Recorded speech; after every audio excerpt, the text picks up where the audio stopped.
Bonjour à tous et bienvenue dans le Non-Stop Info. Voici les titres. Un dialogue national ouvert ce mercredi au Sénégal à l'initiative du président Macky Sall. Ces discussions boycottées par la majeure partie de l'opposition interviennent dans un contexte de forte tension politique, notamment autour de l'affaire Ousmane Sonko à 9 mois de l'élection présidentielle. Les élections générales fixées au 23 août au Zimbabwe, la date était très attendue alors que l'opposition met en doute la volonté réelle du pouvoir d'organiser un scrutin juste et crédible. Sécurité alimentaire, préservation de la biodiversité, 265 projets ont été lancés en 2022 par la Fondation marocaine OCP. Ces programmes sont axés sur le soutien aux communautés vulnérables au niveau local, mais aussi à l'échelle continentale. Le verdict est tombé ce jeudi 1er juin. Ousmane Sonko est condamné à 2 ans de prison ferme par la chambre criminelle du tribunal de Dakar. 2 ans de prison ferme pour corruption de la jeunesse et 600 000 francs CFA d'amende. L'opposant sénégalais a en revanche été acquitté des faits de viol dont il était accusé.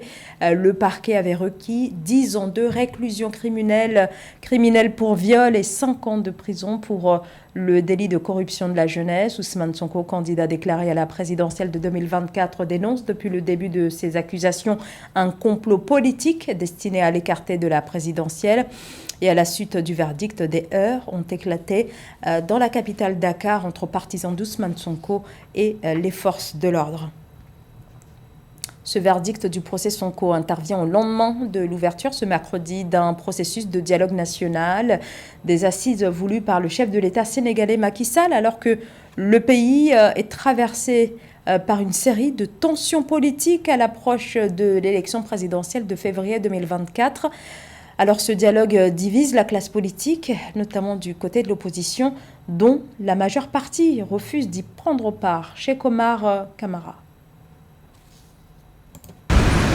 Au Sénégal, le dialogue national pour discuter de la situation socio-politique, de la gestion des ressources pétrolières et gazières et d'autres questions a été lancé mercredi 31 mai 2023 par le président de la République sénégalaise, Macky Sall. Des dirigeants du gouvernement, des partis d'opposition, de la société civile et des organisations syndicales ont répondu à l'appel au dialogue lancé par le président Sall. Le dialogue intervient alors que le pays traverse une situation politique tendue, exacerbée par les déboires judiciaires de l'opposant Ousmane Sonko, qui écope de 2 ans de prison ferme, condamnation qui l'écarte de la course à la présidentielle de 2024 et le flou entretenu jusque-là par le président Sall sur un éventuel 3e mandat. L'échéance électorale présidentielle de février 2024 s'impose d'elle-même comme sujet de dialogue. Je voudrais dire ici que le gouvernement prendra toutes les dispositions nécessaires pour organiser une élection paisible, démocratique, libre et transparente, comme notre pays sait si bien le faire, y compris récemment en janvier et juillet 2022. Même si les termes de référence n'ont pas été déclinés, le président Sall a présenté les pistes de réflexion sur le volet politique. Sur le volet dialogue politique, je vous recommande de mener les concertations de façon à consolider nos acquis démocratiques par de nouveaux consensus sur le code électoral, le processus électoral et les droits civiques et politiques. A rappelé que la plateforme des forces vives F24, qui regroupe plus d'une centaine de partis politiques, organisations syndicales et de la société civile, ainsi que le Yewwi Askan Wi, la principale coalition de l'opposition, ont décliné leur participation au dialogue. L'élection présidentielle, les législatives et les locales vont se tenir le 23 août 2023 au Zimbabwe. La date est fixée par le président sortant Emmerson Mnangagwa. Ce calendrier était très demandé du côté de l'opposition. C'est dans un climat de tension politique, là aussi, entre pouvoir et opposition, que la veille de l'annonce de cette date, le chef de file de l'opposition, Nelson Chamisa, qui sera le principal rival de l'actuel président de la République lors de la prochaine présidentielle, avait accusé ce mardi le pouvoir d'entretenir l'opacité sur les dates. Nathalie Mauve. Le 23 août 2023, date fixée pour la tenue des élections, est un grand jour pour le Zimbabwe, a réagi le leader de l'opposition, président du parti Coalition citoyenne pour le changement, Nelson Chamisa. Le 31 mai 2023, le président Emmerson Mnangagwa a mis fin à l'attente en annonçant par voie de décret la date de la tenue des élections générales dans le pays. La décision présidentielle a été rendue publique la veille de la clôture des opérations d'inscription sur les listes électorales le 1er juillet 2023. À ce stade, la Commission nationale indépendante et le gouvernement se disent prêts. Le Zimbabwe sera en effet lancé dans une course contre la montre. La publication du calendrier électoral intervient alors que des débats se tiennent à l'Assemblée nationale zimbabwéenne pour l'amendement du code électoral. Dans le pays, la délimitation de 120 circonscriptions de vote ainsi que la fiabilité du fichier électoral suscite des interrogations au sein de l'opposition et de l'opinion publique. Des formations de l'opposition accusent le parti au pouvoir, le ZANU-PF, de manipuler les listes électorales pour organiser la fraude lors des prochains scrutins. Notre défi permanent est que le fichier électoral soit unanimement accepté. La liste électorale doit être auditée, analysable, consultable et bien sûr signée par les différents acteurs politiques et parties prenantes. Tout fichier électoral qui ne sera pas crédible sera rejeté.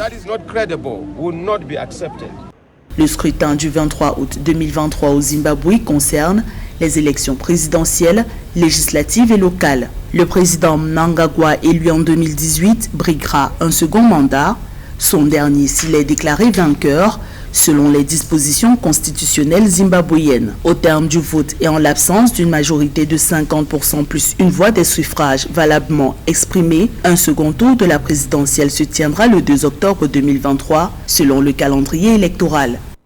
Les journées pétrole se poursuivent à Dubaï. L'incidence des contrôles dans la gestion des contrats de partage de production est la thématique retenue pour cette première édition qui rassemble des cadres des administrations chargées de la gestion des hydrocarbures et des responsables des sociétés nationales du secteur pétrolier. Marie-Raphaël Antelou.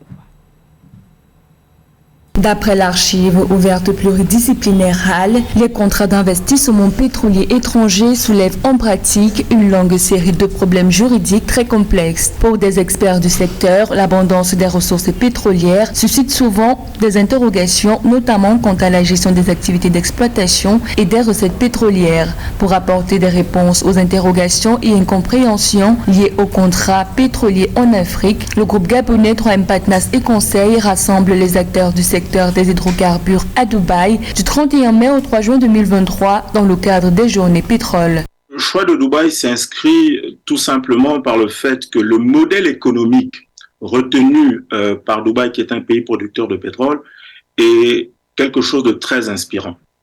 À partir du pétrole, ils ont réussi à assurer une transformation de leur économie de manière à faire en sorte que le tourisme et l'activité portuaire soient aujourd'hui les fers de lance de cette économie. Et donc, fort de cela, nous souhaiterons que les pays africains puissent s'en inspirer, bien sûr, en tenant compte des spécificités de chacun des pays. La mise en œuvre de politiques pétrolières par les États est un des principaux facteurs dans la réussite ou l'échec du développement du secteur pétrolier, d'après des observateurs. Le contrôle est un élément important pour les États africains, car il permet à nos États, premièrement, de pouvoir collecter des informations tout au long de la vie, de la durée d'un contrat, sur plusieurs aspects, sur des aspects aussi bien techniques, sur des aspects financiers, mais aussi sur des aspects opérationnels qu'environnementaux. Selon le cabinet 3M Partners et Conseil, cette tenue des premières éditions des Journées Pétrole sera l'occasion pour 8 pays africains, à savoir le Gabon, le Sénégal, le Tchad, la République du Congo, la République démocratique du Congo, la Guinée équatoriale, la Côte d'Ivoire et la Mauritanie, de mieux s'approprier des sujets tels que l'intérêt et l'impact des audits des coûts pétroliers ainsi que l'importance du contrôle de sa production. L'industrie du capital investissement a mobilisé plus de 17 milliards de dollars sur la période 2012-2022 en faveur de l'adaptation au changement climatique et la lutte contre les effets dévastateurs des bouleversements. Un fonds destiné à l'Afrique dont les montants enregistrent une forte croissance. C'est ce que révèle l'Institut Tony Blair pour le changement global. Les précisions de Marcel Kouassi. Selon l'édition 2023 du rapport de l'Association africaine de capital investissement et du capital risque et le Tony Blair Institute for Global Change, 17,4 milliards de dollars ont été investis par les acteurs de l'industrie dans des entreprises africaines opérant dans les domaines de l'adaptation au changement climatique ou de l'atténuation de ses effets entre 2012 et 2022.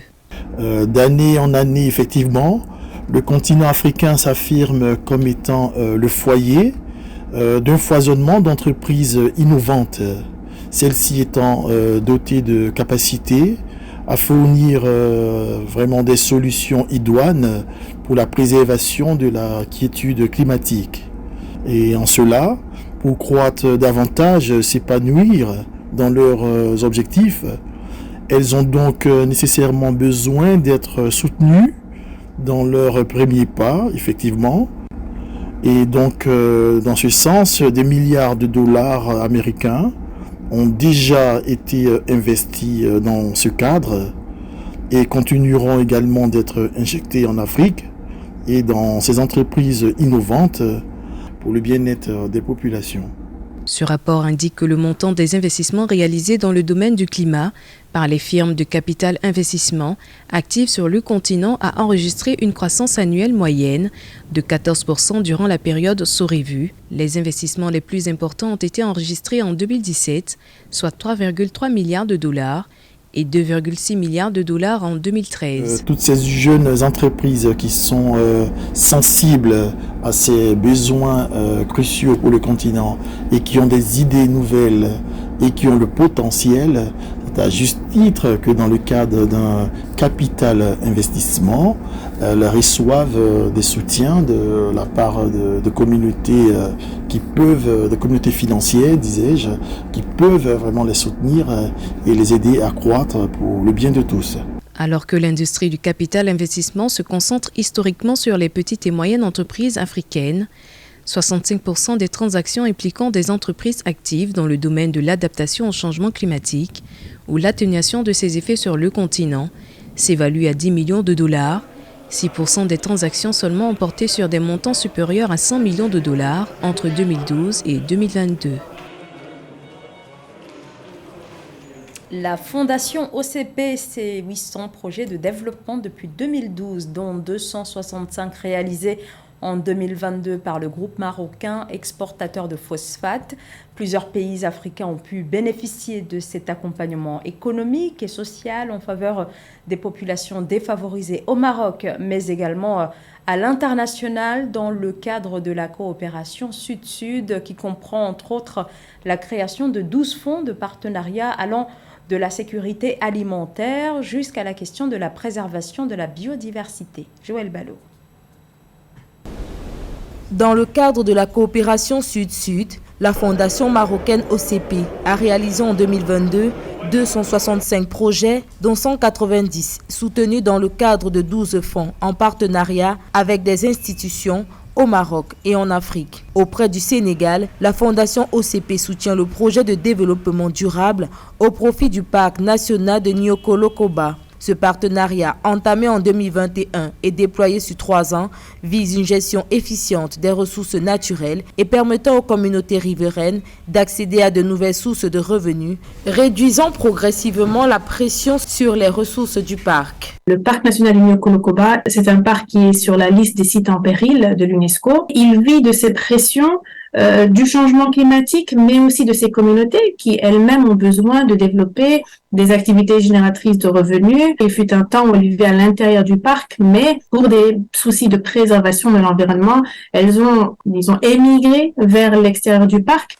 Pour favoriser la sécurité alimentaire en Afrique, en plus du soutien apporté à près de 600 nouvelles coopératives marocaines en 2022, la Fondation OCP appuie le projet pilote au profit des coopératives féminines au Malawi. Ce projet ambitionne de faire de l'agriculture communautaire intégrée un levier de bien-être des populations. Comme le Malawi, La Fondation OCP accompagne le projet sur le reboisement communautaire et de régénération de la biodiversité à Madagascar. Par exemple, au Malawi, ce sont les femmes que nous soutenons à travers l'initiative de l'Union africaine Empowering Women in Agriculture. C'est une initiative que nous avons déployée en partenariat avec l'ONG Femmes Africa Solidarité. Et il s'agit ici de renforcer les capacités des femmes, de mettre à leur disposition une infrastructure, de mettre à leur disposition les techniques pour leur permettre de mieux produire et de plus produire pour assurer une sécurité alimentaire et nutritionnelle durable.